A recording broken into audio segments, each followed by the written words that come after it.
Senator Lee. I believe, as a former prosecutor, having seen some of this firsthand, and the fear and the danger is that we must stand up and speak out against hate crimes and anti-Semitism whenever they occur. To me, this means the basic idea of making sure that we prioritize with law enforcement enforcement of our laws, hate crimes. It also means ensuring funding for the nonprofit grant program, which I was involved in early on when we started to expand it, and funding security upgrades at our synagogues, at our nonprofit organizations, and places of worship. It's critical that students feel safe in their schools, and it is also critical we allow peaceful protests. This is important in my state. Minnesota has a very strong and sizable Jewish population. We also have a sizable and strong Muslim population. And I always remember, as I look at how sometimes things do work, I look at one point when one of our Jewish community centers nearby where I grew up got a hateful threat call, and the kids ran out in their swimming suits in the middle of the winter. The seniors who were there for classes out without no coats, and they were, as they said, wandering in the wilderness in the middle of the snow. And when they got back in, when the threat was assessed and they were allowed back in the center, they checked their answers on their phone calls, and the first one that they had gotten was from our Islamic Center, offering them a place to meet and a place to go. So that's what guides me as I think about what we want to see more of in this country. So I'm going to focus on you, Mr. Rachlin, although I do appreciate all the witnesses. Minnesota, just last year, as many as 25 Jewish schools and religious facilities received bomb threats. We also had threats on mosques, and we actually had a pretty severe bombing at a mosque that was investigated by the FBI years ago, and people were prosecuted that were white supremacists. In your testimony, you said that the fear of anti-Semitism has become commonplace for too many American Jews.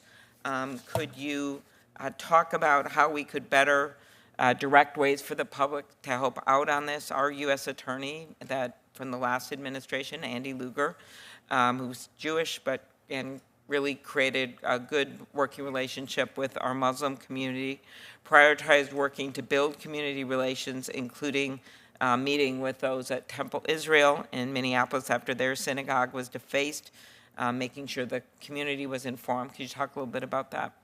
So first, thank you so much for the question, and I also want to thank you for mentioning the nonprofit security grant program. I know I speak for everyone up here and for the vast majority of the Jewish community that it is one of the most vital programs that Congress has passed, and it allows us to feel safe in our communities.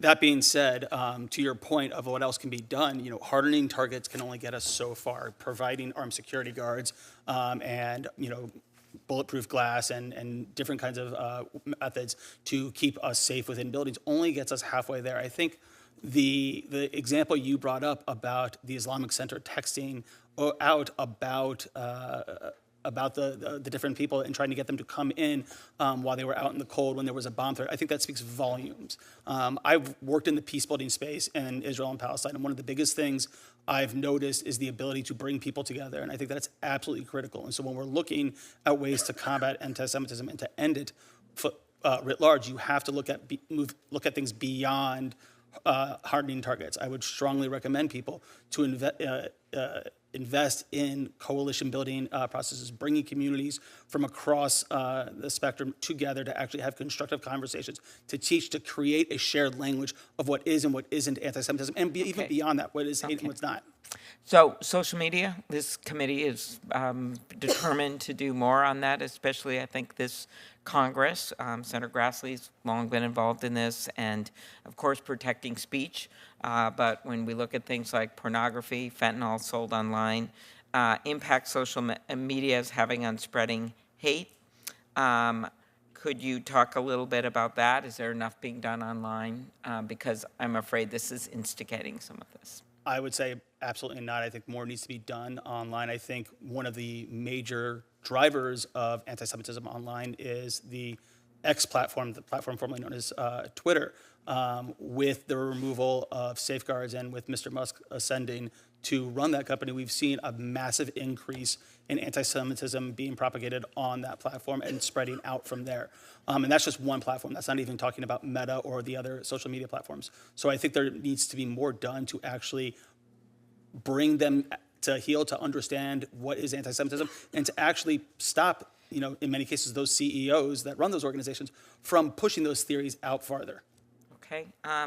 Last question. I pressed FBI Director Patel to prioritize thoroughly investigating hate crimes against all communities, including the Jewish community, and he agreed. What steps do you think the FBI, since we are the federal body here in the Senate, can take to making combating hate crimes a priority? So one, I would think that, I would hope that the FBI and the new administration would actually refer back to the 2023 strategy that was supported by Jews across the spectrum, and actually look at this not just from an FBI perspective, but from a whole of society perspective. How do we do this as a society to actually eradicate anti-Semitism? And I think that is the larger question.